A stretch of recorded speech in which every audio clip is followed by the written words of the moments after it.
नमस्कार दोस्तों, मैं मुकेश गोस्वामी स्वागत करता हूं आप सभी का देवी पाटन मंडल न्यूज चैनल में। लॉकडाउन अधिवेशन में आपका स्वागत है और इस वक्त हमारे साथ जुड़ रहे हैं बहुत ही खास मेहमान यूपी के मुख्यमंत्री योगी आदित्यनाथ जी। योगी जी, स्वागत है आपका। धन्यवाद जी। योगी जी, आज भी अफसोस की बात की ये हादसा हो गया, लगातार ये हादसे हो रहे हैं, ये हादसे कैसे रोके जाएं? देखिए, घटना बहुत दुखद है और इन हादसों को रोका जा सकता है। हमने स्पष्ट कार्य योजना इसकी तैयार करने के लिए और उसको लागू करने के लिए यहां पर पहले से ही उस प्रकार की व्यवस्था दी है। सवाल ये है कि सभी राज्य सरकारें भी अपनी जिम्मेदारियों को निभाएं। देखिए, जब भारत सरकार ने श्रमिक एक्सप्रेस के माध्यम से श्रमिकों के आवागमन की सुविधा दी है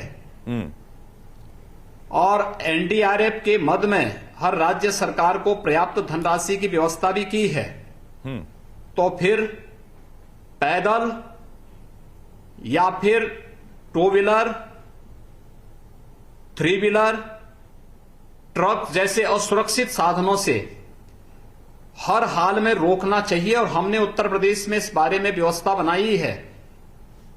मैंने परसों भी इसकी बैठक ली थी, कल भी बैठक ली थी, और जिन 2 थाना क्षेत्रों से ये ट्रकें आई हैं उन दोनों के इंस्पेक्टर को भी सस्पेंड किया है। डिप्टी एसपी, एडिशनल एसपी को कठोर चेतावनी दी है। एसएसपी, आईजी और एडीजी स्तर के अधिकारियों को भी हम लोगों ने स्पष्टीकरण मांगा है कि व्यवस्था दिए जाने के बावजूद उत्तर प्रदेश में अब तक पिछले 5 दिनों में हम 415 से अधिक ट्रेन में, श्रमिक ट्रेन से प्रवासी कामगार और श्रमिकों को उत्तर प्रदेश में लेके आए हैं। 10,000 हमारी उत्तर प्रदेश परिवहन निगम की बसेज पूरे प्रदेश के अंदर कार्य कर रही हैं। इसके अलावा हर जनपद में जिलाधिकारी को 200 बसेज उनके डिस्पोजल पर अलग से दी गई हैं कि वह जो भी पैदल चलता है, दोपहिया वाहन से चलता है, ट्रक से चलता है, उन्हें पहले क्वारंटाइन सेंटर में ले जाके भोजन करवाइए। हेल्थ चेकअप करने के बाद बस में बिठा करके उस संबंधित जनपद को भेजें और संबंधित जनपद के जिला प्रशासन को हैंड ओवर करिए, जिससे वे उन्हें क्वारंटाइन सेंटर में ले जाकर के उनका फिर हेल्थ चेकअप करें, उनके भोजन आदि की व्यवस्था करें। जो लोग स्वस्थ होंगे उन्हें होम क्वारंटाइन में भेजेंगे। जो लोग सस्पेक्टेड होंगे उन्हें वहां पर रख करके उनके भोजन आदि की व्यवस्था करेंगे। उनकी पूल सैंपलिंग के माध्यम से उनके कंफर्म करेंगे कि ये कोरोना पॉजिटिव है या नहीं है, और अगर कोई इस प्रकार का मामला है तो उसे आइसोलेशन वार्ड तक पहुंचाने की कार्रवाई करेंगे। इस प्रक्रिया को अगर सभी लोग अपनाना शुरू कर देंगे तो मुझे लगता है कि हम ये दुर्घटनाएं रोक सकते हैं। घटनाएं दुर्भाग्यपूर्ण हैं, हर हाल में रुकनी चाहिए, और उत्तर प्रदेश सरकार ने पहल की है और मैंने हर जिला प्रशासन को इसके लिए जवाबदेह बनाया है कि इस प्रकार की घटनाएं घटित होंगी तो मैं जवाबदेही तय कराऊंगा हर एक व्यक्ति की। तो फिर वो अफसर जो हैं या पुलिस वाले जो हैं वो और सख्त हो जाएंगे, फिर वो डंडे चलाते हैं तो वो लोग डर के फिर छुपते छुपाते निकलते हैं, पटरियों पे निकलते हैं, वो कैसे रोकें फिर? देखिए, ऐसा नहीं होगा। हमारा एक ये जिम्मेदारी से भागने वाली स्थिति होगी।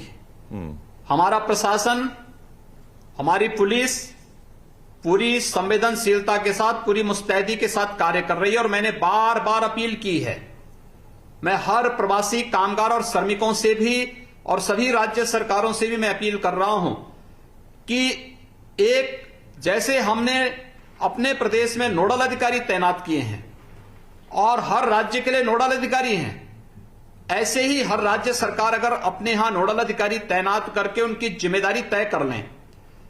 दूसरा, हम लोगों ने हर एक जनपद के लिए भी एक व्यवस्था दी है। उस जनपद में भी एक व्यवस्था, हर जिले में भी हमने नोडल अधिकारी तैनात किए हैं। हर एक कार्य के लिए अलग अलग जिम्मेदारियां तय की हैं। प्रशासन ने बेहतर काम किया है अब तक, और मुझे लगता है कि जहां कहीं भी थोड़ी बहुत लापरवाही है, इस लापरवाही को भी दूर करेंगे।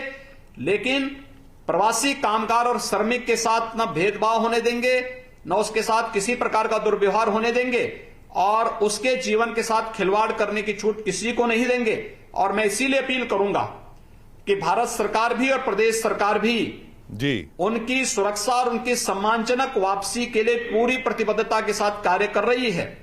वे पैदल न चलें, वे दोपहिया वाहन से, 3 व्हीलर से या ट्रक जैसे सुरक्षित साधन से न चलें।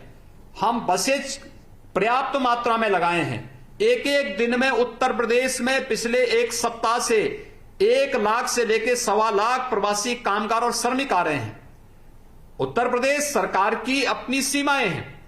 फिर इन्हें केवल ला करके उनके घर तक छोड़ना नहीं, उन्हें पहले क्वारंटाइन सेंटर ले जाया जा रहा है, उनकी स्क्रीनिंग हो रही है, उनके लिए लॉजिंग फूडिंग की व्यवस्था हो रही है, फिर उन्हें सुरक्षित, जो स्वस्थ हैं उन्हें सुरक्षित उनके घरों तक पहुंचाने, खाद्यान्न का किट देकर के घर तक पहुंचाने का काम हो रहा है। मैं नहीं समझ पा रहा हूं कि इस सब के बावजूद भी ये उतावलापन क्यों? अगर धैर्य अब तक बनाए रखा है, वे धैर्य से काम लें। हर एक व्यक्ति को सुरक्षित और सम्मानजनक ढंग से हम उनके घर तक पहुंचाने का कार्य करेंगे, कर रहे हैं। लेकिन सड़क से हट करके आ जाना, नदी पार करके आ जाना, पहाड़ों के रास्ते आ जाना, खेतों के रास्ते आकर के फिर जगह जगह इस प्रकार की स्थिति पैदा होना, इससे ये उनके स्वयं के स्वास्थ्य के साथ वो खिलवाड़ कर रहे हैं। और मेरी विनम्र अपील होगी कि इस संकट के समय में सरकारें उनके साथ में हैं, उन्हें भी थोड़ा, इतना दिन उन्होंने धैर्य दिया है जब इस समय इतनी बड़ी मात्रा में लोगों को लाना प्रारंभ किया गया है। आप देख रहे होंगे कि उत्तर प्रदेश में अब तक 14.5 लाख से अधिक प्रवासी कामगार और श्रमिक उत्तर प्रदेश में आया है 1 मार्च से लेकर अब तक। और एक सप्ताह के दौरान ही, पिछले 1 सप्ताह के दौरान ही 7.5 लाख से अधिक लोग आ चुके हैं। तो मेरी अपील होगी सभी से कि वे लोग सरकार के अपील पर ध्यान दें, सरकार की व्यवस्था के अनुसार चलेंगे तो सुरक्षित और सम्मानजनक ढंग से उनके घर तक पहुंचाने का कार्य सरकार करेगी। तो योगी जी, आपने कहा प्रशासन अच्छी तरीके से काम कर रहा है और जो नहीं कर रहे हैं उनको आप उनके खिलाफ एक्शन भी ले रहे हैं, जैसे आज भी आपने बताया। तो आप तो योगी हैं, अपने को नंबर नहीं देते हैं, कई बार आपसे ये बात हुई, लेकिन यूपी सरकार को आप 10 में कितने नंबर देंगे अभी तक? देखिए, ये नंबर देने और न देने का नहीं है। ये समय आपदा से जूझने और इस आपदा से लोगों को सुरक्षित रखने और अधिक से अधिक लोगों तक राहत पहुंचाने का समय है। और इसके लिए जो भी करना पड़े, 24 घंटे मैं भी, मेरा पूरा मंत्रिमंडल भी, मेरे सभी अधिकारी और सभी कर्मचारी इस कार्य में लगे हैं। भारत सरकार की एडवाइजरी का 100% अनुपालन उत्तर प्रदेश के अंदर करके उत्तर प्रदेश की 23 करोड़ जनता के लिए अपने उत्तरदायित्वों का ईमानदारी से निर्वहन करने का कार्य किया जा रहा है। जी हाँ, नंबर हमने इसलिए पूछा क्योंकि जो मुख्यमंत्री दिख रहे हैं काम करते हुए, प्रोएक्टिव दिख रहे हैं, उनमें आपका नाम सरे फहरिस्त लिया जा रहा है, इसलिए मैंने पूछा। लेकिन आगे बढ़ते हुए योगी जी ये बताइए, 18 तारीख से, मतलब इस लॉकडाउन 4 में क्या कंटेनमेंट जोन को छोड़ के बाकी सब खोल देना चाहिए? यूपी की क्या राय है? देखिए, पिछले 10 दिन के दौरान काफी बड़ी मात्रा में प्रवासी कामगार और श्रमिक उत्तर प्रदेश के अंदर आया है जी। और ये जो उत्तर प्रदेश के अंदर हमारा प्रवासी कामगार और श्रमिक आया है, इनके साथ में जहां पर ये लोग आए हैं, इनको सुरक्षित वापसी लाने, और ये निरंतर अभी चलेगा जी। तो मेरा यह मानना है कि जब तक प्रवासी कामगार और श्रमिक पूरी तरह सुरक्षित होकर के आ नहीं जाता है, सेटल नहीं हो जाता है, तब तक लॉकडाउन में किसी भी प्रकार की कोई शिथिलता देने में हम लोगों को कठिनाई होगी। अच्छा, हमने कुछ अपनी एक्टिविटीज प्रारंभ की हैं जी। कितनी शिथिलता दे सकते हैं, इस पर हमारा मंथन चल रहा है। भारत सरकार की एडवाइजरी का या वहां से आने वाली गाइडलाइन का हमें इंतजार है। जो भी इस संबंध में आवश्यक निर्देश मिलेंगे उसका पालन हम उत्तर प्रदेश में करेंगे।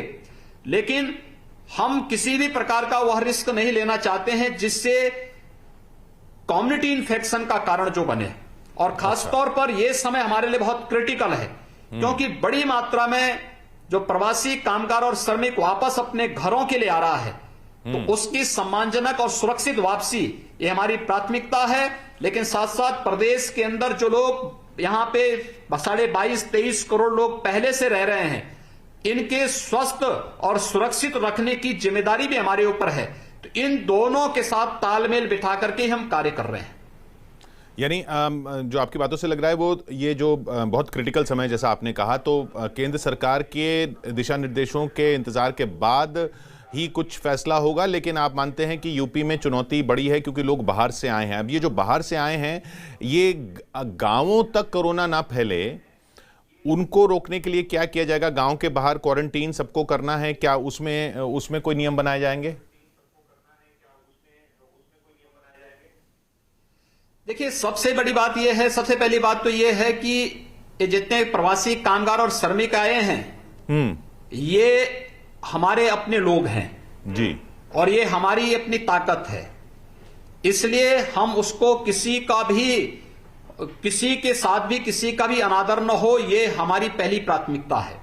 ठीक। दूसरा, हम उन्हें लेकर के आ रहे हैं सुरक्षित रूप से। पहले जनपद में क्वारंटाइन सेंटर में उन्हें ले जा रहे हैं।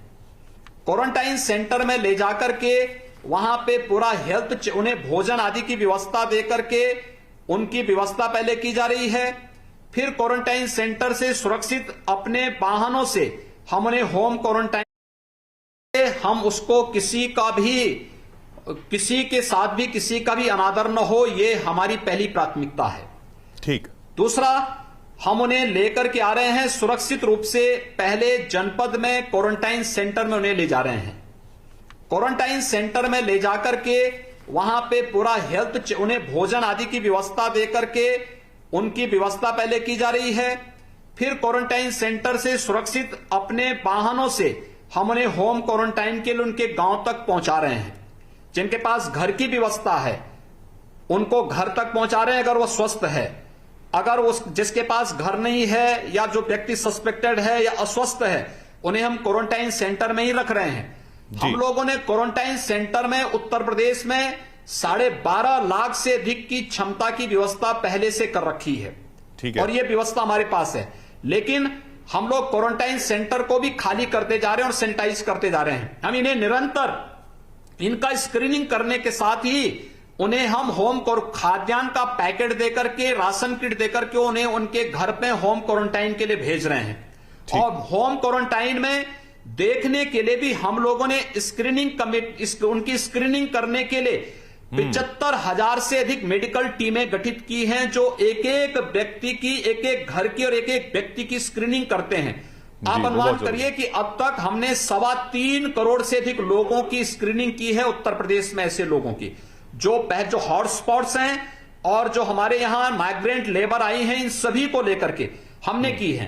क्वारंटाइन सेंटर में जो लोग हमारे पास हैं, इन क्वारंटाइन सेंटर में रहने वाले लोगों की हम जांच कर रहे हैं पूल टेस्टिंग के माध्यम से। पहले 5-5 की पूल टेस्टिंग हमने यहां पर प्रारंभ की थी। यूपी ने पूल टेस्टिंग प्रारंभ की थी। देखिए, हमने टेस्टिंग की क्षमता को भारत सरकार के सहयोग से काफी बढ़ाया है। पहले हमारे पास केवल 50 टेस्ट करने की क्षमता थी। आज हमारे पास 5,000 टेस्ट करने के लिए 26 लेबोरेटरी हमारे पास मौजूद है उत्तर प्रदेश के अंदर। हमने अब इस व्यवस्था को की है कि पहले हमने एक एक सैंपल लेते थे, उसका टेस्ट करते थे। बाद में हमने 5-5 की पूल टेस्टिंग शुरू की, अच्छे परिणाम आए। अब भारत सरकार ने हमें अनुमति दी है, हम 10-10 की पूल टेस्टिंग करने जा रहे हैं। हमारा प्रयास है कि अगले सप्ताह तक हम 10,000 टेस्टिंग की क्षमता प्रतिदिन करने जा रहे हैं। इसमें 5,000 हॉटस्पॉट्स के लिए होंगे और 5,000 माइग्रेंट जो लेबर हमारी आ रही है, इनको हम करेंगे। तो ये टेस्टिंग की क्षमता बढ़ा करके हम लोग अधिक से अधिक लोगों के उपचार की व्यवस्था करेंगे। इसके अलावा उत्तर प्रदेश ने, हमने अपने प्रदेश में कोविड के लेवल 1, लेवल 2, लेवल 3 के हॉस्पिटल की क्षमता बढ़ाई है। आज के दिन पर हमारे पास 55,000 से अधिक बेड हॉस्पिटल में मौजूद हैं। 75 के 75 जनपदों में ऑक्सीजन की सुविधा भी है और वेंटिलेटर की सुविधा भी हमारे पास आज के दिन पर है। इसलिए समस्या न उपचार की है न व्यवस्था की है। समस्या केवल लोग अपील पर ध्यान दें और सरकार की व्यवस्था के साथ सहयोग करेंगे तो कहीं किसी को हम कष्ट नहीं होने देंगे, समस्या कहीं नहीं आने देंगे। अच्छा, अब ये दुकानें जैसे कहीं दिल्ली में जैसे सुझाव आया ऑड इवन का, दुकानें क्या एक छोड़ के एक खोलने की अनुमति देनी चाहिए हॉटस्पॉट के बाहर? देखिए, हमने अपना प्रस्ताव भारत सरकार में भेजा है और भारत सरकार की गाइडलाइन और एडवाइजरी का हमें इंतजार है। जी। उसके अनुरूप हम लोग प्रदेश के अंदर अपनी आगे की व्यवस्था 18 तारीख से लागू करेंगे। तो वो उस प्रस्ताव में ऐसा कुछ है दुकानों के लिए? देखिए, जो हमारे लिए उपयुक्त होगा, मैंने कहा ना, हमारे सामने दोनों चीजें हैं। एक तरफ प्रदेश की 23 करोड़ जनता की स्वास्थ्य और सुरक्षा की व्यवस्था, दूसरी तरफ माइग्रेंट लेबर की सुरक्षित और सम्मानजनक वापसी। ये दोनों को साथ लेकर के हम लोग चल रहे हैं। इन दोनों के बीच में समन्वय बनाते हुए हम लोग जो उचित होगा प्रदेश के हित में, उस प्रकार के कदम को भारत सरकार के गाइडलाइन के अनुसार उठाएंगे। तस्वीरें जो कुछ शराब की दुकानों की दिखी देश भर में, अब ये शराब पर क्या पॉलिसी होनी चाहिए? क्या होम डिलीवरी होनी चाहिए? आपका क्या मत है? देखिए, राज्य अपने अनुसार इसकी व्यवस्था तय कर सकते हैं। माननीय उच्चतम न्यायालय ने इस संबंध में कुछ डायरेक्शन जारी किए हैं और इस पर हर स्तर पर अध्ययन चल रहा है। लेकिन अब शराब की दुकानों में भी वो भीड़ नहीं है जो पहले दिन भीड़ थी। देखिए, होता क्या है कि लंबे समय के बाद जब आप किसी चीज को खोलेंगे, हम लोगों ने यहां सब्जी मंडियों में देखा है, सब्जी मंडी जब 1 घंटे के लिए खुलता था भीड़ लगती थी। हमने कभी 1 घंटे के लिए क्यों खोलना है? आप 3 उसमें चली, एक किसान मंडी में सब्जी लेके आ रहा है, एक उस समय उनको दे दीजिए। दूसरा समय जब किसान से ठेला वाला और रिटेलर वहां से जब मंडी से सब्जी लेकर के जा रहा है, दूसरा वह है। और तीसरा जब ग्राहक सब्जी मंडी में सब्जी लेने के लिए जा रहा है। 3 कैटेगरी उसकी तय कर दी और पूरा समय दिया उनको कि भाई आप 3 घंटे लाने वालों को दीजिए, 3 घंटे को यहां से ले जाने वालों को दीजिए और बाकी 8 घंटे, 5 घंटे, 7 घंटे, 8 घंटे ये ग्राहकों को खरीदने की छूट दीजिए और वहां पर सोशल डिस्टेंसिंग की व्यवस्था कर दीजिए। मुझे लगता है मंडी में अब कोई समस्या नहीं। ऐसे ही राशन की दुकानों के लिए भी व्यवस्था थी। फिर हम लोगों ने कहा ग्राहकों को आप बुलाइए। आप सोचिए कि 18 करोड़ लोगों को चौथी बार राशन मिलना उत्तर प्रदेश में प्रारंभ हुआ है। चौथी बार ये व्यवस्थित रूप से, यानी कल से हमारे यहां प्रारंभ हुआ है। 1.25 करोड़ लोगों को कल और आज में हम लोगों ने राशन उपलब्ध कराया है उत्तर प्रदेश में और ये 30 मई तक ये व्यवस्था चलेगी। फिर 1 जून से फिर यानी 5वें चरण का खाद्यान्न वितरण का कार्य प्रारंभ हो जाएगा। यानी ये सिस्टम व्यवस्था बनाने पर हर एक जगह सिस्टम है। किसी के लिए न खाद्यान्न की कमी है, न भरण पोषण भत्ते की कमी है, न दवा की कमी है, सिस्टम जो लोग नहीं फॉलो करते, किसी चीज की कोई कमी नहीं है। आपकी अपील को नहीं सुनते लोग, वो भी दिख रहा है। तो वो उनको क्या सजा देनी चाहिए? उनको समझाना चाहिए? पुलिस को डंडे मारने चाहिए या नहीं? देखिए, मैं किसी भी प्रवासी श्रमिक और कामगार पर बल प्रयोग करने का पक्षधर नहीं हूं। यह उसका संकट का समय है। जी। कुछ जगह उसके साथ ज्यादती जरूर हुई है और इसका आत्मावलोकन जरूर उन लोगों को करना चाहिए जिन लोगों ने उन श्रमिकों के साथ ज्यादती की होगी। लेकिन वो हमारी ताकत है, हम उसके साथ खड़े हैं। ठीक। और सम्मानजनक और सुरक्षित वापसी उसकी करवाएंगे उसके घर तक, क्योंकि भारत सरकार ने, आदरणीय प्रधानमंत्री जी ने बहुत अच्छा पैकेज दिया है। उस पैकेज का ईमानदारी से इंप्लीमेंट हो जाए तो कहीं किसी को कोई समस्या नहीं है। हर व्यक्ति उसमें सहयोग कर रहा है, हर व्यक्ति जान रहा है ये वैश्विक महामारी है। जी। ये जो पैकेज है, ये पैकेज में एक राय आ रही है कि जो चीजें दी जा रही हैं उसके बजाय कैश ट्रांसफर सीधा दे दिया जाए। क्या राज्य सरकार अपने स्तर पर भी अपनी स्कीमों का कुछ कैश ट्रांसफर देने की सोच रही है? आप सही मानते हैं इसको? हम लोगों ने, ये अच्छी बात है, भारत सरकार ने बहुत अच्छा किया है और ये आदरणीय प्रधानमंत्री जी ने बहुत दूरदर्शिता के साथ प्रारंभ में इस योजना को लागू किया था। खासतौर पर जब जनधन अकाउंट खोले थे, हर गरीब का जनधन अकाउंट खोला था। डीबीटी को और टेक्नोलॉजी का उपयोग करने की जो आदत देश के अंदर डाली, आज उसका परिणाम है कि बिना किसी रोक टोक के आज वो समय नहीं रहा। जो लोग आज उंगली उठा रहे हैं उन लोगों को उस बात को नहीं भूलना चाहिए कि उन्हीं के एक आका ने कभी कहा था कि 1 रुपया भेजते हैं नीचे 10 पैसा पहुंचता है। आज ऐसा नहीं। आज मोदी जी अगर किसी के लिए 1 रुपया भेज रहे हैं तो 1 रुपया गरीब के खाते में जा रहा है। बीच में कहीं 90 पैसे की कटौती नहीं, 1 पैसे की भी कटौती बीच में नहीं है। ये अच्छा और स्वागत योग्य कदम है और हमने भी यही किया। हमने प्रदेश के अंदर जो भी सुविधाएं दी, लगभग 32 लाख श्रमिकों को और अन्य लोगों को हम लोगों ने भरण पोषण भत्ता दिया, वह भी डीबीटी के माध्यम से उनके अकाउंट में दिया। जी, आप नकद की राहुल लेन-देन नहीं, राहुल गांधी की तरफ इशारा कर रहे हैं। दे रहे हैं, लेकिन मैं जो भी हो, आज उनको अपने कृत्यों पर सोचना चाहिए कि आखिर इस समय टेक्नोलॉजी का उपयोग करते हुए मोदी जी ने 2014 में यह व्यवस्था बना दी, जनधन अकाउंट हर गरीब का खोल दिया, जिससे गरीब के हक पर कोई डकैती न डाल सके। लेकिन जो लोग आज इस शानदार और पारदर्शी व्यवस्था पर उंगली उठा रहे हैं, उनको उसके बारे में सोचना चाहिए। जब कहा जाता था 1 रुपया भेजते हैं, बीच में एक दल विशेष के दलाल उसको चट कर जाते थे, आज ये नहीं है। आज तो ये पैसा, सब पैसा उनके बैंक में अकाउंट में जा रहा है, गरीब के खाते में जा रहा है। गरीब को भी यह व्यवस्था दे दी गई है जी जी कि वह उस पैसे का उपयोग कर सकता है। इसके लिए भी बहुत सारी व्यवस्थाएं, शानदार व्यवस्थाएं बनाई हैं, कहीं कोई समस्या इसमें नहीं है। ये योगी जी, आप जैसे गाजियाबाद जिला है, गौतम बुद्ध नगर जिला है, ये दिल्ली के साथ जुड़े हुए हैं, यहाँ के लोग दिल्ली में काम करते हैं, दिल्ली के लोग यहाँ काम करते हैं। आपकी क्या राय है, यूपी की क्या राय है कि एनसीआर को इस कोरोना संकट में एक यूनिट मानना चाहिए, क्योंकि उनको आने जाने में फिर वो बॉर्डर आ जाता है। क्या ये बॉर्डर एनसीआर का होना चाहिए या इसमें यूपी की क्या सोच है? देखिए, मेरा ये मानना है कि एनसीआर को एक यूनिट नहीं मान सकते हम लोग। अच्छा, हमें अलग अलग छोटे छोटे यूनिट को, जहां जहां जिस प्रकार का इन्फेक्शन है वहां पर उस प्रकार की व्यवस्थाएं देनी चाहिए। हम लोगों ने गौतम बुद्ध नगर को भी अलग किया है, गाजियाबाद को अलग किया है, हापुड़ को अलग किया है, मेरठ को अलग किया है, शामली को अलग किया है, बागपत को अलग किया है। ये सभी अलग अलग यूनिट में, और फिर इसमें भी हम लोगों ने हॉटस्पॉट्स चिन्हित करके रेड जोन, ऑरेंज जोन और ग्रीन जोन में वहां की व्यवस्था को भी हम लोगों ने वो किया है। कंटेनमेंट एरिया उसमें जो गाइडलाइन थी उसके अनुसार तय किया है। आवागमन में, आवश्यक सेवाओं की आवागमन में कहीं कोई समस्या नहीं, लेकिन ये नहीं हो सकता है कि कोई व्यक्ति कोविड हॉस्पिटल में काम करके और दिल्ली से गाजियाबाद आए, या गाजियाबाद में कोविड हॉस्पिटल में काम करके वह दिल्ली जाए। हमें यह छूट नहीं देनी चाहिए। उसी जिले में उसकी व्यवस्था होनी चाहिए, हॉस्पिटल परमिसेस में या उसके आसपास उसकी व्यवस्था की जानी चाहिए, जिससे इन्फेक्शन को, हर हाल में मेडिकल इन्फेक्शन को, मंडी के इन्फेक्शन को या फिर किसी भी अन्य प्रकार के इन्फेक्शन को रोका जा सके। ये योगी जी, अब आपका अंदाजा क्या है कि ये मॉल, सिनेमा हॉल, ये सब चीजें तो अभी खुल नहीं रही, कब तक खुलेंगी, कब तक खोलने की तैयारी करें उनको?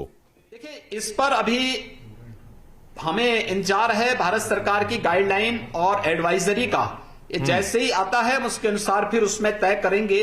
लेकिन मुझे नहीं लगता है कि भीड़ भाड़ वाले बहुत सारे ऐसे स्थानों को तत्काल हम खोलने की स्थिति में होंगे। उत्तर प्रदेश के परिप्रेक्ष्य में फिलहाल तो हमारा यह कहना है कि हमारा फोकस जो उत्तर प्रदेश के अंदर चालू यूनिट हैं उनको संचालित करके उसको चालू स्थिति में रखना, उत्तर प्रदेश के अंदर लोगों को स्वस्थ और सुरक्षित माहौल देना, माइग्रेंट जो हमारा प्रवासी कामगार और श्रमिक आ रहा है, उन कामगार और श्रमिकों की सम्मानजनक और सुरक्षित वापसी की उसमें हम लोग लगे हैं। इसके बाद अब कोई अन्य कोई चीज आएगी तो उसके लिए हम उस प्रकार का कदम उठाएंगे। अब जैसा अब ये लोग जो हैं, यूपी के लोग यूपी में काम करें, उनके लिए रोजगार हो, उसके लिए निवेश हो, तो उसमें जो सवाल आ रहा है, कंपनियों को निवेश करने के लिए आमंत्रित करेंगे आप यूपी में, उनका स्वागत है या नहीं? देखिए, मैं आभारी हूं आदरणीय प्रधानमंत्री जी का, जिन्होंने 20 लाख करोड़ का एक बहुत अच्छा पैकेज घोषित किया है, जिसके 3 पैकेज की घोषणा माननीय वित्त मंत्री जी ने विगत 3 दिनों में घोषित किया है। हमारे एमएसएमई सेक्टर को, हमारे यूथ के लिए, पावर सेक्टर को, इसके अलावा जो डेली कमाने वाले, फेरी नीति से आच्छादित होने वाले रेडी और ठेला खोमचा पटरी व्यवसायी थे, इन सबके लिए, और कृषि क्षेत्र के इंफ्रास्ट्रक्चर के लिए जिस प्रकार की घोषणाएं की हैं, ये ढेर सारी संभावनाओं को आगे बढ़ाता है। एमएसएमई का यूपी कभी हब हुआ करता था, हमने उसी को ध्यान में रख करके वन डिस्ट्रिक्ट वन प्रोडक्ट की अपनी नीति को आगे बढ़ाया है। और पिछले 2-3 वर्ष के दौरान आदरणीय प्रधानमंत्री जी के मार्गदर्शन में जो काम हमने यूपी के अंदर किया था, आज उसी का परिणाम था कि विषम परिस्थितियों में भी हम उत्तर प्रदेश के अंदर लॉकडाउन के 3rd फेज में 21 लाख लोगों को रोजगार देने में सफल हुए, नौकरी देने में सफल हुए। एक बहुत बड़ा काम मनरेगा में भारत सरकार ने जो राज्यों को छूट दी और जो सुविधाएं दी, आज के दिन पर उत्तर प्रदेश में 29 लाख जो लोग हैं उनको प्रतिदिन मनरेगा में माध्यम से ही हम रोजगार दे रहे हैं। यह भी हमने उत्तर प्रदेश के अंदर व्यवस्था दी है। इसके साथ ही हम लोगों ने अलग अलग टीमें गठित की हैं। औद्योगिक विकास मंत्री के अध्यक्षता में एक टीम काम कर रही है, एमएसएमई मिनिस्टर के अध्यक्षता में एक कमेटी काम कर रही है, लेबर मिनिस्ट्री में एक लेबर मंत्री के जो श्रम मंत्री है उनकी अध्यक्षता की कमेटी एक काम कर रही है। लेबर रिफॉर्म, चीन में क्यों जा रही थी कंपनियां? क्योंकि सबसे पहला लेबर वहां सस्ता था जी, और वहां पर उन्होंने जो अन्य रिबेट दी थी, भारत सरकार इसमें पहले ही संशोधन कर चुका था। पहले रिबेट में सबसे अच्छा इस समय अगर आप देखेंगे तो एशिया में भारत उन देशों में है जहां पे सबसे अच्छा कॉर्पोरेट रिबेट मिल रहा है, और वह भारत में इस प्रकार की चीजें मिल रही हैं। तो एक यह व्यवस्था भारत की दृष्टि से है। तो उसमें दूसरा लेबर रिफॉर्म, ये इतनी बड़ी मात्रा में जो लेबर यानी माइग्रेंट लेबर आ रही है, इनको रोजगार भी चाहिए। जिन लोगों ने उन्हें कुछ नहीं दिया, मैं उस पर कुछ नहीं कहना चाहता, लेकिन ये हमारी ताकत है और हमें इस ताकत को पहचाननी होगी। हम इसे ऐसे ही इनकी ताकत को जाया नहीं होने देंगे। इसलिए हमने यहां पे लेबर रिफॉर्म किए हैं। लेबर रिफॉर्म में कुछ चीजें सुनिश्चित की हैं। एक, हर एक लेबर को हमने व्यवस्था दी कि उसको मिनिमम वेजेस मिलने चाहिए जी। दूसरा, हमने तय किया है कि किसी भी स्थिति में 10 घंटे से अधिक आप उससे काम नहीं लेंगे, लेकिन अगर 10 घंटे से अधिक काम स्वयं लेबर करना चाहता और प्रबंधन और लेबर दोनों सहमत हैं तो दोनों की सहमति के बाद फिर वो उसको देख सकते, वो तय करेंगे। इसके लिए लेबर कमिश्नर या लेबर इंस्पेक्टर नहीं तय करेगा। तीसरा, उसकी सुरक्षा की गारंटी, उसकी स्वास्थ्य की गारंटी, बंधुआ मजदूरी का कानून उसमें लागू होगा। इसके अलावा महिलाएं रात्रि के लिए कार्य नहीं करेंगी, महिलाओं को आप रात्रि में कार्य करने के लिए बाध्य नहीं करेंगे। ये सारे व्यवस्था देते हुए हम लोगों ने लेबर रिफॉर्म किए हैं। और मेरा मानना है कि मैं अकेले उत्तर प्रदेश में अपने सभी जितने भी हमारे माइग्रेंट लेबर आ रही हैं, हमारा प्रवासी कामगार और श्रमिक है, इन सबको उत्तर प्रदेश के अंदर ही हम कार्य देंगे। और निवेश के लिए भी लैंड बैंक, उत्तर प्रदेश के बारे में कहा जाता था कि उत्तर प्रदेश में लैंड बैंक नहीं है। मैं अभी स्वयं इसकी बैठक लिया हूं। हमारे पास अकेले उत्तर प्रदेश में राजस्व विभाग के पास ही 1,66,000 एकड़ लैंड बैंक हमारे पास राजस्व के पास है। और अगर मैं औद्योगिक प्राधिकरणों के साथ इसको देखूंगा तो हमारे पास वहां पर भी पर्याप्त मात्रा में लैंड मौजूद है। लैंड बैंक हमारे पास है। हमने सेक्टोरियल पॉलिसीज में आवश्यक संशोधन किए हैं। और मेरा मानना है कि कोरोना संकट के साथ ही उभरने के साथ ही जो विश्व का परिदृश्य बदलने वाला है, भारत उसका नेतृत्व करेगा और उत्तर प्रदेश देश का एक बहुत बेहतर जो है निवेश का गंतव्य बनेगा। तो वो जो जब स्वदेशी की बात होती है तो फिर चीनी सामान का बहिष्कार करना चाहिए, आपका क्या मत है इस पर? देखिए, हमने पहले ही अपने यहां स्वदेशी के कार्यक्रम को लागू किया है। वन डिस्ट्रिक्ट वन प्रोडक्ट की हमारी जो पॉलिसी है वह आदरणीय प्रधानमंत्री जी के स्वदेशी और स्वावलंबन के माध्यम से आत्मनिर्भरता की ओर अग्रसर करने का ही कार्यक्रम है। और मुझे आश्चर्य होता है कि वन डिस्ट्रिक्ट वन प्रोडक्ट की हमने जो अपनी कार्य योजना लागू की, ये आदरणीय प्रधानमंत्री जी के मार्गदर्शन और निर्देशन में हम लोगों ने लागू की, और उसने उत्तर प्रदेश के एक्सपोर्ट को कई गुना बढ़ाया है। हम आज यानी कोरोना संकट के पहले तक हमारा जो एक्सपोर्ट था वह देश के अंदर अकेले उत्तर प्रदेश ने 29% का लक्ष्य प्राप्त किया था, जो देश के अंदर सर्वाधिक था। यह हमारी ताकत है। हमने 1,16,000 करोड़ रुपए का एक्सपोर्ट यहां से उत्तर प्रदेश से होना प्रारंभ हो चुका था। और मुझे लगता है फिर से हम इसको रिवाइव कर रहे हैं, उन अवसरों को देख रहे हैं, नई डिजाइन के साथ, नई टेक्नोलॉजी के साथ, उनकी मैपिंग, उनकी ब्रांडिंग करने की दिशा में एक नया प्रयास प्रारंभ हुआ है। और जो आदरणीय प्रधानमंत्री जी ने भी अपने संबोधन में जो एक बात कही है स्वदेशी और स्वावलंबन की, ये निश्चित ही भारत को आत्मनिर्भरता की ओर अग्रसर करेगा और भारत के लोगों को घर में ही रोजगार देने की संभावना को विकसित करेगा। अच्छा, अब राजनीति की अगर बात करें, और लोगों की बातों पर राजनीति होनी चाहिए, लोगों के मुद्दों पर राजनीति होनी चाहिए। विपक्ष आलोचना कर रहा है, कई सलाहें भी दे रहा है। क्या इस मौके पर जब ये युद्ध है, अगर ये युद्ध है, तो अखिलेश जी, मायावती जी, प्रियंका जी, इन सब के साथ मिलकर विचार विमर्श करके काम करना चाहिए या इनकी नहीं सुननी चाहिए? देखिए, आप देखे होंगे कि आदरणीय प्रधानमंत्री जी ने 5 बार तो मुख्यमंत्रियों के साथ सीधे वीडियो कॉन्फ्रेंसिंग के साथ संवाद बनाया जी। पहली बार देश के कोई प्रधानमंत्री मुख्यमंत्रियों के साथ टेलीफोन से स्वयं संपर्क करके और वहां की समस्याओं का समाधान करवाते हैं।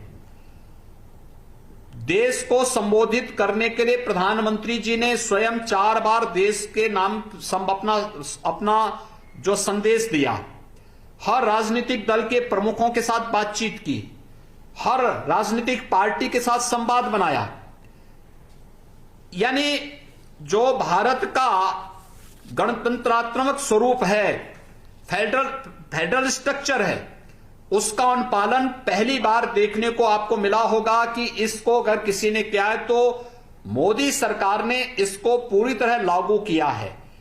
अगर इस सब के बावजूद लोग नकारात्मक राजनीति कर रहे हैं, कांग्रेस, सपा या अन्य राजनीतिक दल इसमें भी राजनीति करने का कुत्सित प्रयास कर रहे हैं, तो इस नकारात्मक राजनीति का मुझे लगता है कि जवाब जनता 2019 में दे चुकी है, 2017 में उत्तर प्रदेश में दे चुकी है, 2014 में देश की जनता दे चुकी है। दूसरा, मुझे उन लोगों के लिए केवल यही बात कहनी है कि जाकी रही भावना जैसी, प्रभु मूरत देखी तिन तैसी। योगी जी, एक सीएम के तौर पर एक थोड़ा सा निजी सवाल मैं आपने पूछना चाहूंगा। एक सीएम के तौर पर जब आपने देखा कि एक बच्चे की मां उसे सूटकेस पर खींचकर ले जा रही है, तो आपके मन में क्या आया? ये दृश्य हमारे लिए पीड़ादायक है और पहले से व्यवस्था बनाई गई है कि वे पैदल न चलने दें, उनको जहां पे है रोक करके उनको तत्काल एक जगह इकट्ठा करके भोजन और पानी की व्यवस्था दीजिए, वहां से बस से उनके गंतव्य तक पहुंचा करके डिस्ट्रिक्ट एडमिनिस्ट्रेशन को बताइए, वहां पे उनका हेल्थ चेकअप करके फिर उनके घर तक पहुंचाने की व्यवस्था करिए। इस प्रकार के इसको नहीं, इसीलिए हमने जिलाधिकारी आगरा का भी स्पष्टीकरण इसके लिए पूछा। एक जिले में और जगह घटना घटित हुई थी जहां पर एक अधिकारी के द्वारा एक माइग्रेंट लेबर के बैग को लात मारी जा रही थी। हमने उसके लिए भी कठोर चेतावनी देते हुए वहां से भी उनका स्पष्टीकरण कॉल किया है। ये चीजें नहीं हो सकती हैं और ये संवेदना व्यक्त करने का समय है, सहानुभूति के साथ सम्मानजनक और सुरक्षित उनके घर तक पहुंचाने का समय है। इस समय किसी भी प्रकार की अपने स्वयं को विष का घूंट पी करके रहने का समय है। इस समय लोगों के को कष्ट देने का समय नहीं, और अगर कोई करेगा तो फिर जवाबदेही भी तय करेंगे। एक और मुद्दा उठा कि भाई इस संकट के समय में मंदिरों के सोने का इस्तेमाल किया जाए, आपकी क्या राय है? देखिए, भगवान की कृपा से देश के पास पर्याप्त संसाधन हैं और आदरणीय प्रधानमंत्री जी ने पर्याप्त मात्रा में देश के लिए पैकेज की घोषणा की है। और याद रखना, पीएम केयर में और अन्य क्षेत्रों में भी इसके अलावा राहत का कार्य जो चल रहे हैं, इसमें धर्मार्थ संस्थाओं ने, मंदिर की संस्थाओं ने, धर्मार्थ संस्थाओं ने योगदान सर्वाधिक दिया है।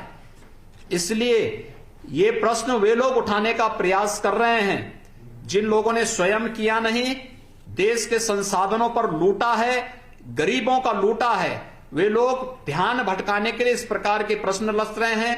मुझे लगता है कि ईमानदारी के साथ पीएम पैकेज को लागू कर दें, किसी चीज की कोई समस्या देश के अंदर किसी भी व्यक्ति के लिए नहीं होगी।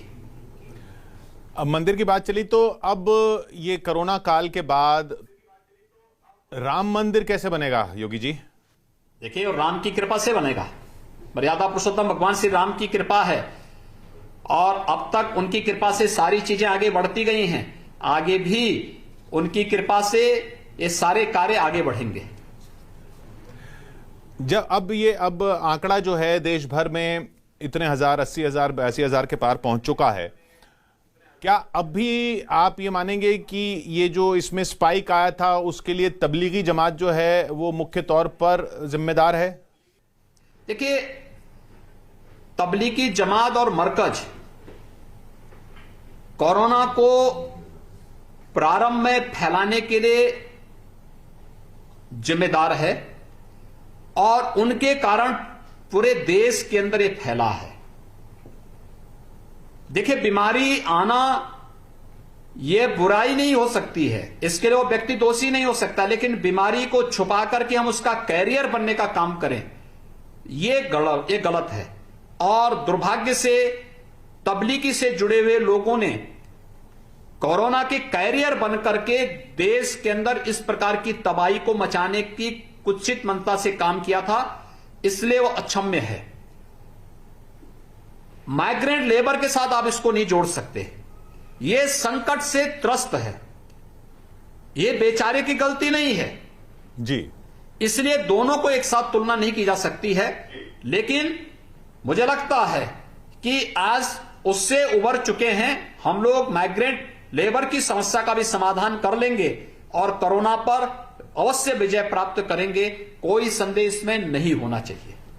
तो जैसे आपने कहा कि तबलीगी जमात को माइग्रेंट लेबर से नहीं जोड़ना चाहिए, लेकिन तबलीगी जमात की वजह से लोग पूरे मुस्लिम समुदाय को जोड़ने लगे, वो आप सही मानते हैं वो गलत है, या वो भी लोगों की गलती नहीं थी क्योंकि वो समझ में नहीं आ रहा था कि तबलीगी जमात से हो रहा है या मुस्लिम समुदाय में ऐसी भावना है? हर समाज में अच्छे लोग भी हैं और तबलीगी जमात के इन कृत्यों का विरोध मुस्लिम समुदाय ने भी काफी हद तक काफी लोगों ने किया जी। जो लोग उस सब के बावजूद भी उनके साथ खड़े हो रहे थे, वे लोग उस अपराध में शामिल थे। इसलिए हम इस बात को मानते हैं कि तबलीगी जमात कैरियर का काम शुरू में किया था, आज उस समस्या का काफी हद तक समाधान हो चुका है। तो ईद पर कुछ छूट देंगे योगी जी? देखिए, जो लॉकडाउन और एडवाइजरी के नियम होंगे, जो गाइडलाइंस होंगी, उसको हम पालन कराएंगे। व्यक्तिगत तौर पर भी योगी जी, दुनिया ने देखा कि आपने खुद एक बुरी खबर का सामना किया इस कोरोना काल में, अपने पिता की भी, और वो फैसला लिया कि कोरोना युद्ध जो है वो ज़्यादा ज़रूरी है इस वक्त। एक तरह से एग्जाम्पल रखा आपने दुनिया के सामने भी। आप खुद को भी कोरोना योद्धा ही मानते हैं? देखिए, मेरी नैतिक जिम्मेदारी भी बनती है। दूसरा, मेरे सामने स्पष्ट था, आदरणीय प्रधानमंत्री जी हमेशा एक बात को कहते हैं कि व्यक्ति से महत्वपूर्ण पार्टी और पार्टी से महत्वपूर्ण देश है। हमारे सामने आज जब कोरोना संकट से देश को उभारने की बात चल रही है और हर एक स्तर पर प्रधानमंत्री जी स्वयं उसको लीड कर रहे हों, तो स्वाभाविक रूप से जो हमारे सामने एक हमारे लीडरशिप ने जो एक मैसेज दिया है शुरू से कि व्यक्ति से महत्वपूर्ण पार्टी, लेकिन पार्टी से महत्वपूर्ण देश। अगर व्यक्ति को और पार्टी में चुनना होगा तो पार्टी को चुनेंगे, लेकिन अगर पार्टी और देश में चुनना होगा तो देश को चुनेंगे। तो उस मैसेज को आगे बढ़ाने की आवश्यकता थी, इसलिए मेरे लिए दुखद था ये। और उस समय जब मैं अपने पिता के अंतिम संस्कार के कार्यक्रम में जा सकता था, नहीं जा पाया, लेकिन महत्वपूर्ण था कि मैं उत्तर प्रदेश की 23 करोड़ जनता का जो दायित्व मुझे दिया गया है मैं उसका पालन करूं, तो मैंने वही पालन किया है। और मुझे जो पार्टी से संस्कार मिले हैं उन संस्कारों के अनुसार मैंने इस दायित्व का निर्वहन किया और आगे भी करेंगे। मेरे लिए महत्वपूर्ण है क्योंकि मेरे पूज्य पिता की आत्मा को भी इससे शांति जरूर मिली होगी। योगी जी, आप योगी हैं और मुख्यमंत्री भी हैं, तो इम्यूनिटी आपको डबल चाहिए। एक राजनीतिक इम्यूनिटी चाहिए, मतलब जो आलोचनाएं होती हैं उन पर ध्यान न देना, और शारीरिक तो चाहिए ही, तो कैसे लोगों को समझाएंगे दोनों तरह की इम्यूनिटी की? पहली इम्यूनिटी जब आलोचना हो तो क्या करना चाहिए, उससे कैसे लड़ना चाहिए, और दूसरी शारीरिक इम्यूनिटी बढ़ाने के लिए क्या करना चाहिए? देखिए, मेरा यह मानना है कि व्यक्ति को अपने लक्ष्यों को तय करते हुए कार्य करना चाहिए और बिना किसी लक्ष्य से डिगे भटके निरंतर पूरी तन्मयता के साथ अपने लक्ष्यों को प्राप्त करने के लिए कार्य करना चाहिए। लेकिन विपक्ष का काम आलोचना करना है तो स्वाभाविक रूप से आलोचना करेगा, उसकी परवाह नहीं करनी चाहिए। आप व्यक्तिगत तौर पर क्या नुस्खे अपनाते हैं? देखिए, मैं व्यक्तिगत रूप से मैं एक तो योगिक क्रियाओं को और प्राणायाम को नियमित रूप से करता हूं, और मैं यहां पर काढ़ा जरूर लेता हूं। तुलसी का काढ़ा है या अजवाइन का काढ़ा है, ये मैं जरूर लेता हूं। तुलसी का काढ़ा, मेरा प्रयास होता है कि सुबह 1 कप तुलसी का काढ़ा जरूर लेता हूं। उसमें तुलसी का जो काढ़ा होता है उसमें काली मिर्च भी डालते हैं, लौंग भी डालते हैं, उस काढ़े का सेवन करता हूं। दूसरा, सायकाल प्रयास करता हूं कि 1 कप अजवाइन का काढ़ा मिल जाए जिसमें लौंग, इलायची, ये सभी कुछ डालते हैं, और उसका लेते हैं तो वह काफी बहुत अच्छा है, इम्यूनिटी सिस्टम को बढ़ाने में बड़ा मदद करता है। लेकिन जिसमें सुविधा हो व्यक्ति को उसके अनुसार अपना सेवन करना चाहिए। लेकिन भारत की प्राचीन जीवन पद्धति में इस प्रकार के अनेक नुस्खे हैं जिनका हम पालन कर सकते हैं। अच्छा, आपकी तो सब लोग तारीफ कर रहे हैं, आपने यूपी सरकार की, आपके अपने काम की। आपने कहा विपक्ष का काम है आलोचना करना, उसकी परवाह नहीं करनी चाहिए। लेकिन कोई गैर बीजेपी मुख्यमंत्री, बीजेपी का नहीं, दूसरे किसी राज्य का गैर बीजेपी का मुख्यमंत्री जो जिसका काम आपको लगे कि वो भी अच्छा काम कर रहे हैं, गैर एनडीए, नीतीश जी मत बोलिएगा। देखिए, हर व्यक्ति अच्छा काम कर रहा है। जी जी, हर व्यक्ति अपने स्तर पर, हर माननीय मुख्यमंत्री अपने स्तर पर अपने राज्य की जनता के लिए आवश्यक कदम उठा रहा है, और मुझे लगता है कि हर एक के कार्य की प्रशंसा, उनकी सराहना होनी चाहिए और उनके द्वारा किए जा रहे प्रयासों को प्रोत्साहित किए जाने की आवश्यकता है। राजस्व का नुकसान तो हुआ ही है, यूपी सरकार को भी हुआ होगा, तो इसकी भरपाई कैसे की जाएगी? क्या टैक्स लगाए जाएंगे? क्या जो सरकारी कर्मचारी हैं उनकी तनख्वाहों में कटौती हो सकती है? देखिए, राजस्व का नुकसान हुआ है, ये मैं भी मानता हूं, लेकिन 2 चीजें साफ हैं। एक, हम किसी भी सरकारी कर्मचारी के वेतन में किसी प्रकार की कटौती नहीं करेंगे। दूसरा, हम प्रदेश की गरीब जनता पर किसी भी प्रकार का नया टैक्स नहीं लगाएंगे। ये 2 चीजें तय करते हुए हम लोगों ने कहां से राजस्व आ सकता है इसकी भी व्यवस्था हमारी एक टीम कर रही है और निरंतर उस पर कार्य चल रहा है, और हम लोग प्रदेश को किसी भी प्रकार के संकट में प्रदेश की जनता को नहीं आने देंगे। प्राइवेट स्कूलों की फीस पर कई लोग बोल रहे हैं कि इस वक्त क्या फीस में कुछ राहत दी जाए, उसके लिए सरकार कुछ करने की। देखिए, उसको उन चीजों को डिफर किया गया है। हमने हर एक चीज को, उद्योगों के जो बिजली के फिक्स चार्जेस थे उसको हमने डिफर किया है। हमने सभी प्राइवेट स्कूल और कॉलेजेस से भी इस बारे में कहा है कि वे लोग अपनी फीस को एक मुश्त न लें, किस्त, छोटी छोटी किस्त बना करके लें और उसको डिफर कर दें। कोरोना काल और इस दौरान उसको न लें, इसमें भी वे लोग ज्यादातर उत्तर प्रदेश में सहयोग कर रहे हैं। कहीं इस बात की कोई संकट यहां पे उत्तर प्रदेश के अंदर नहीं है, और उद्योगों में भी हम लोगों ने व्यवस्था लागू की है, वे लोग सभी लोग इसमें सहयोग कर रहे हैं। तो जब सभी लोग सहयोग कर रहे हैं, साथ सरकार के साथ में हैं, मेरा मानना है कि कहीं कोई दिक्कत नहीं आनी चाहिए।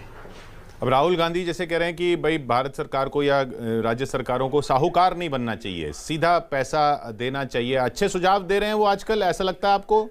देखिए, समस्या क्या है कि राहुल जी को स्वयं नहीं मालूम होता है वो बोल क्या रहे हैं और कौन सी बात कब बोली जानी चाहिए। अगर उनको यही सब मालूम होता तो संभवतः देश की जनता ने 14 में भी, 19 में भी इस प्रकार का जो है जवाब नहीं देती। ये तो जनता जैसा नेता है उस प्रकार का जवाब 14 और 19 में देश की जनता ने दे दिया है।